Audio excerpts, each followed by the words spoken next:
Bueno, iniciamos nuevamente un programa de la serie Relatos Testimoniales del Topo Silva. Hoy corresponde a un relato importante, la llegada del Topo Silva y sus amigos justamente a Machu Picchu. En pocos segundos estaremos ya con el relato. Está transmitiendo el Sitio FM 95.3 desde el Valle de Anizacate para toda la región de Parabachasca y online vía internet para todo el mundo www.elsitiofm.com.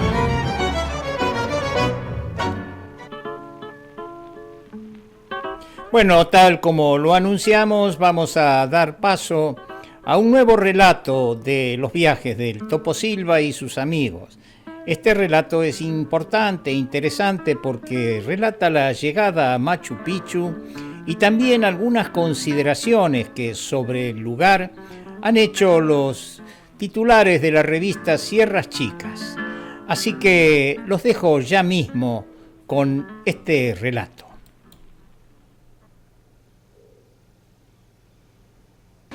Les recordamos que en el capítulo anterior, el Topo y sus amigos estaban llegando a la base misma de Machu Picchu, es decir, al pueblo que está abajo, que se llama Aguas Calientes. Vamos a retomar un poco la lectura de ese tema final para luego comenzar con la visita a Machu Picchu.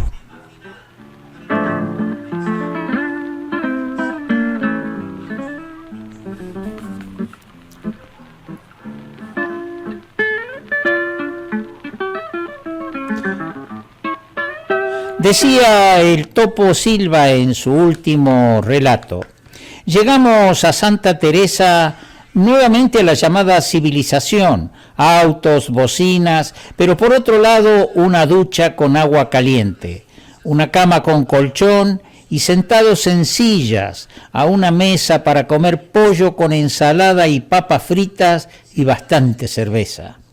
Dormimos y a la mañana temprano tomamos una combi a la hidroeléctrica.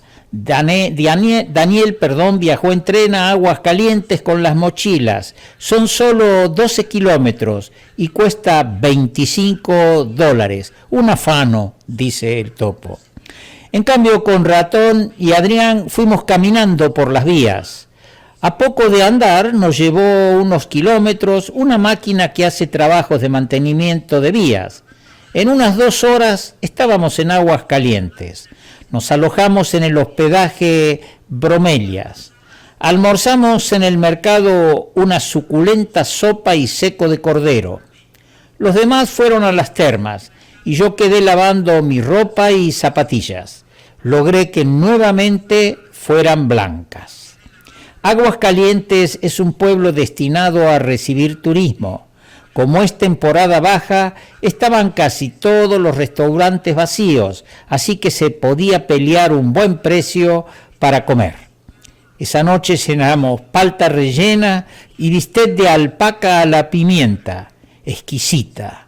De postre, lo que llaman un panqueque con dulce de leche. Nada tenía de panqueque, menos aún de dulce de leche. Ya teníamos la entrada a Machu Picchu, así que a dormir y despertarnos temprano para disfrutar al otro día de la famosa Ciudadela.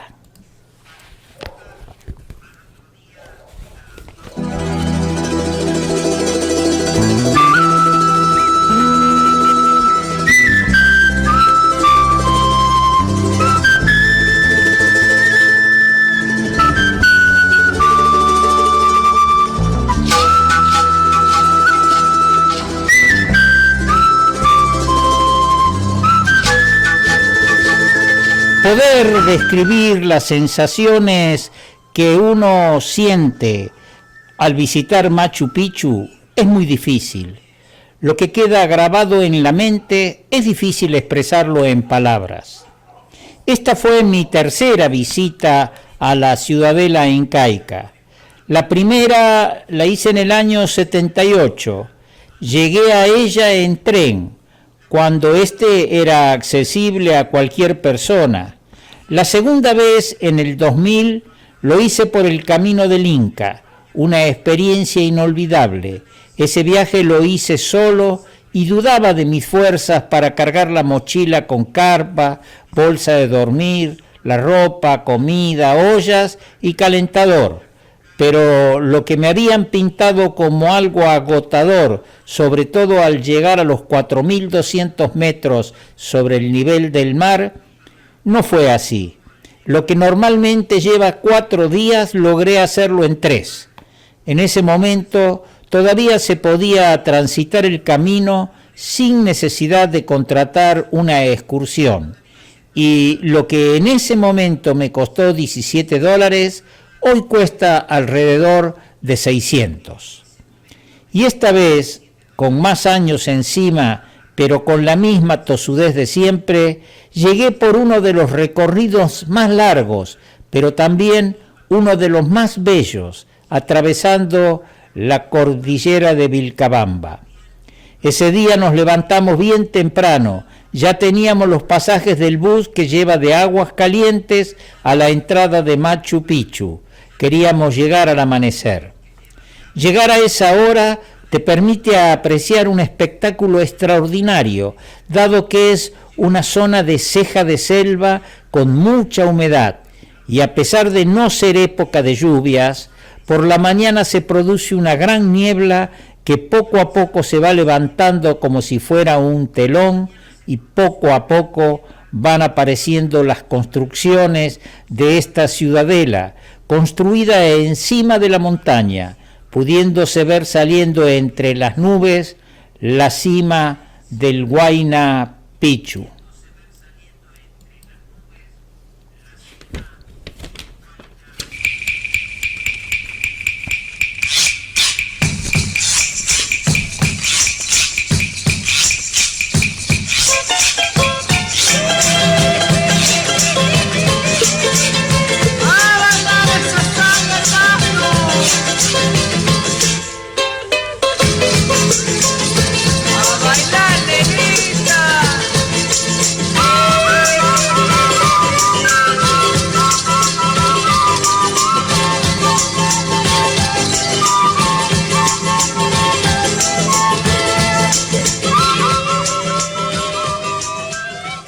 Lo primero que hicimos fue caminar al Inti Punku, la verdadera entrada a Machu Picchu. Es el lugar donde se llega cuando uno hace el camino del Inca, y desde allí se puede apreciar en toda su dimensión la ciudadela. Los tiempos han cambiado. A pesar de que todo cuesta más caro, hay cada vez más turismo. En mi anterior viaje al llegar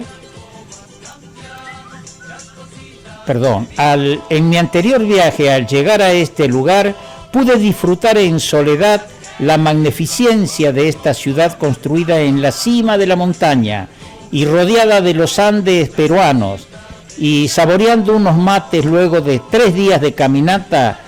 Hoy eso se ha perdido dado la gran cantidad de turistas que hay presentes. Luego bajamos a recorrer la ciudadela. Ratón y Adrián subieron a la montaña Machu Picchu. Al principio los acompañé, pero las escaleras eran interminables y decidí no seguir, pensando en lo que me iba a costar bajar con mi rodilla dolorida. Subir no me costaba, así que decidí seguir solo recorriendo los distintos rincones y pensando cómo sería la vida en ese lugar enclavado en medio de tremendo paisaje. Indudablemente era un lugar estratégico, ya que es de muy difícil acceso.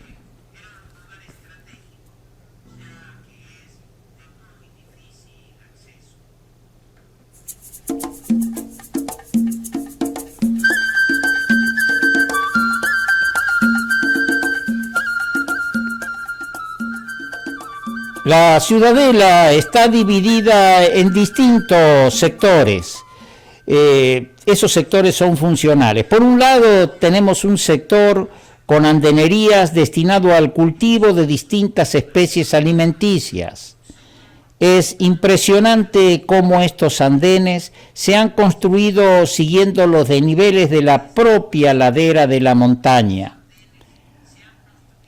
Todo es una obra gigantesca de ingeniería que deslumbra y asombra cuando uno lo pone en función del tiempo, del tiempo en el cual fue todo eso construido. Luego se encuentra una gran plaza principal que debería cumplir la función de plaza ceremonial. En mis visitas anteriores se podía recorrer la plaza.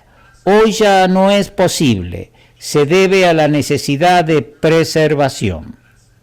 Quienes tuvimos la posibilidad de ir hace unos años, teníamos más libertad para recorrer todos los sitios.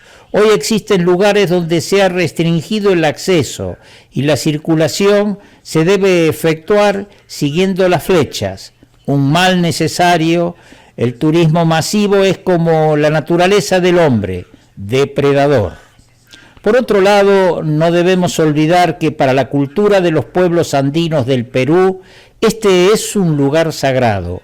A ningún católico le caería bien si uno se sentara a comer en la Capilla Sixtina. Entonces, son comprensibles las actuales restricciones que existen.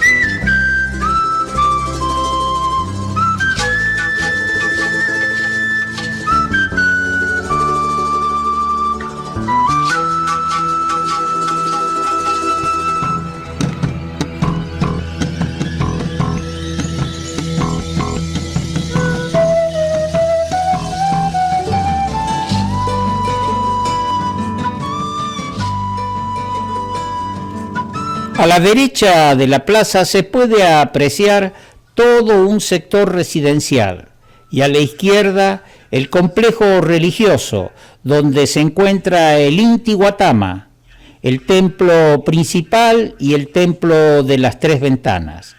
El Intihuatana cumplía la función de observatorio astronómico. Con las proyecciones de las sombras se medía el tiempo. En los pueblos donde la agricultura es la base económica principal, los calendarios cumplen una función esencial. Por último, en el lugar próximo a la entrada se encuentra el Templo del Sol, el Templo del Cóndor y la residencia del Inca. Habíamos cumplido el objetivo que nos habíamos planteado, unir dos grandes ciudadelas incaicas, Choquenquirau y Machu Picchu. De acá la vuelta sería a Cusco. Daniel pronto regresaría a Río Ceballos y a los pocos días también lo harían Adrián y el ratón. Yo me quedaría recorriendo otros sitios arqueológicos en los alrededores de Cusco que iré narrando en las próximas crónicas.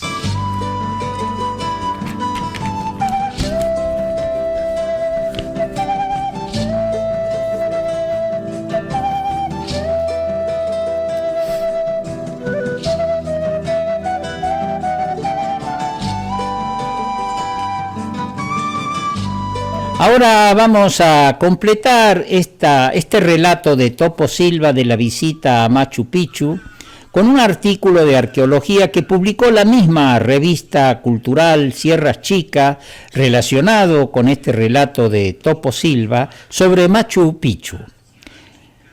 Dice el artículo que la historia que les vamos a presentar tiene comienzo hace un siglo atrás. En realidad, las ruinas de Machu Picchu fueron descubiertas por los mismos peruanos. La gran mentira del descubrimiento de Machu Picchu fue el 24 de julio de 1911, cuando el explorador norteamericano Hiram Bingham llegó a la ciudadela de Machu Picchu. No fue un descubrimiento casual, tampoco fue un descubrimiento, simplemente fue la fecha en que Bingham llegó a ella y por la tecnología que llevaba, cámara fotográfica, lo que en 1911 era una utopía para cualquier peruano común, además de otros aparatos para realizar medidas y diversa tecnología de punta de aquella época. Gracias a todo eso, Bingham la puso a Machu Picchu en la vitrina del mundo.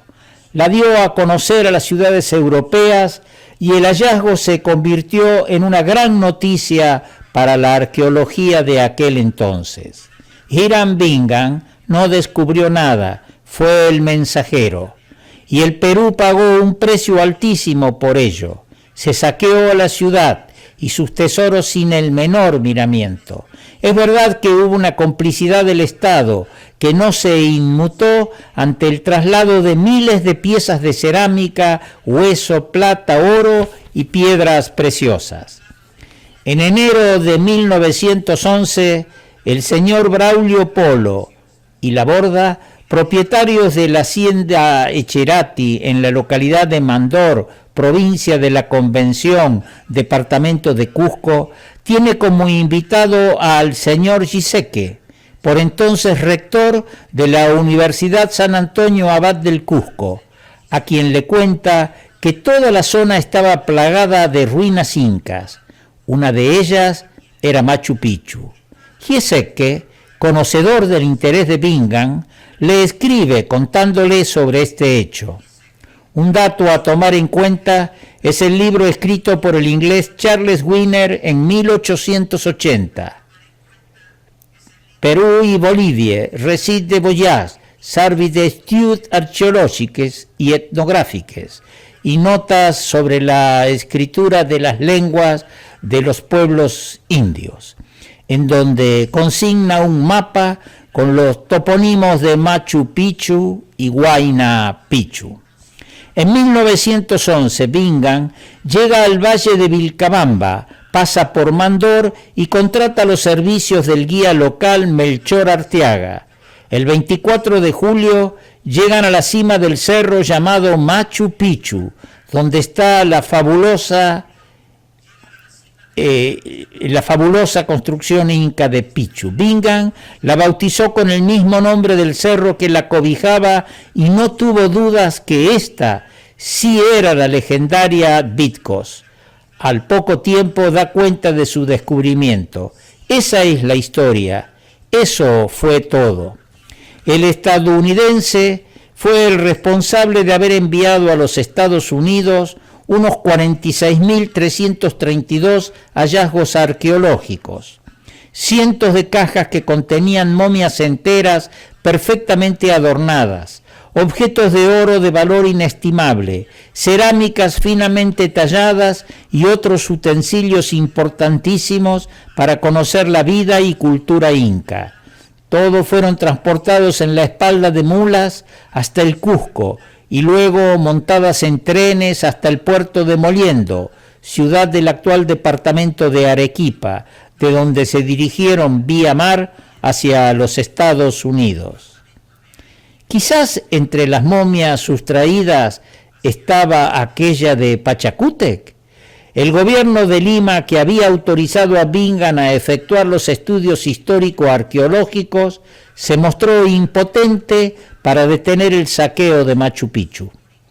Luego de este atraco, efectuado probablemente con la excusa de que en la Universidad Yale los hallazgos podían ser estudiados, Bingham obtuvo fama y poder y posteriormente fue elegido senador de los Estados Unidos y gobernador de Connecticut en 1925. No sé si haya motivos para celebrar tanto ese supuesto descubrimiento. Fue un precio muy alto que se le pagó al aventurero norteamericano, pero sin duda debemos sentirnos orgullosos de ser poseedores de una de las ciudades más magníficas del mundo, admirada por millones de visitantes que la han frecuentado durante todos los años posteriores a 1911. Sentirnos orgullosos de nuestras raíces, de esa historia que nos pone en lo alto de América y nos permite presumir de un linaje ancestral como ningún otro. La devolución. La devolución de objetos del complejo arqueológico de Machu Picchu, prevista en el acuerdo de 2010 entre el gobierno peruano y la Universidad de Yale en Estados Unidos, concluyó el 12 de noviembre del 2012, a solo un mes de que venciera el plazo para la recuperación de las piezas que permanecieron 100 años fuera del país. Fue en abril de ese año cuando Perú celebró la efemérides 100 años de Machu Picchu para el mundo, con la exposición de piezas museables que llegaron en el primer lote recuperado para mostrarlas en el Palacio de Gobierno en Lima y recordar el centenario del descubrimiento científico del asentamiento inca, considerado en 2007 una de las 7 maravillas del mundo. El memorándum firmado por el Estado peruano y la Universidad estadounidense contempla que al cumplirse la entrega de los objetos, las partes solicitarán la terminación de un juicio seguido por la República del Perú ante el Juzgado Federal de la Corte de Connecticut contra la Universidad de Yale.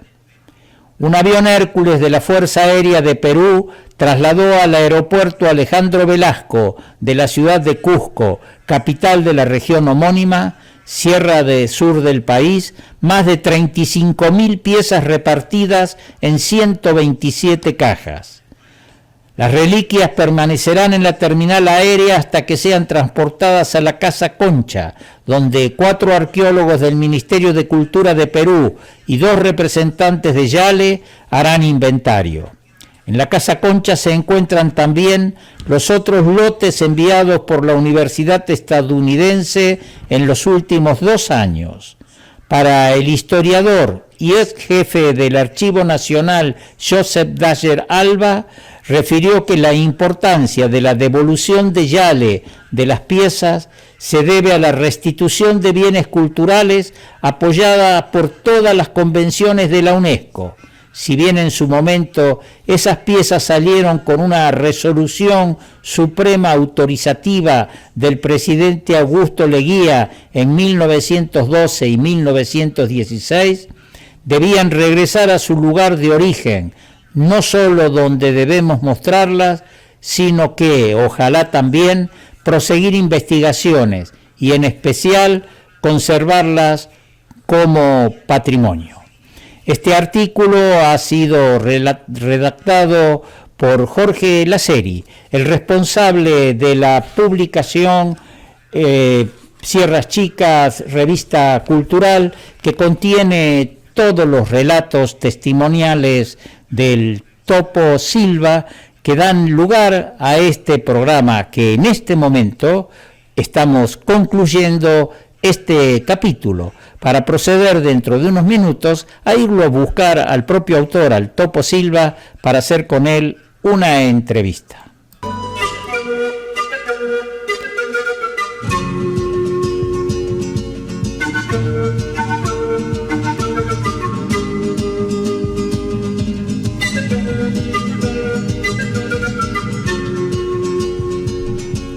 De este modo finaliza este relato del viaje de Topo Silva, ya llegando a Machu Picchu. En próximos relatos que leeremos con gusto, el Topo nos contará de otros lugares del Perú. Estamos escuchando a los Jarcas en su tema Florcita Azul. El canto de los vientos, florcita azul, llevas la tierra en tu perfume, dedos azules, la piel del aire. Florcita azul, agradecemos la atención que han brindado a nuestro programa y por supuesto los invitamos para que escuchen el próximo. Muchas gracias.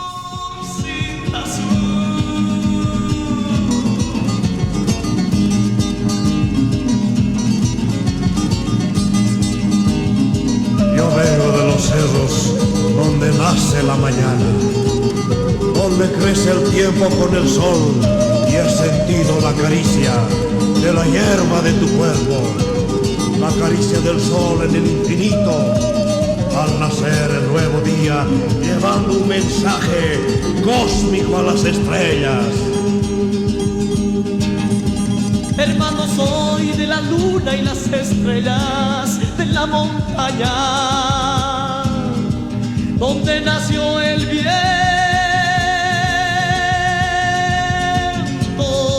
Nace el amor, cada mañana un nuevo sueño, llevas la vida en tu perfume.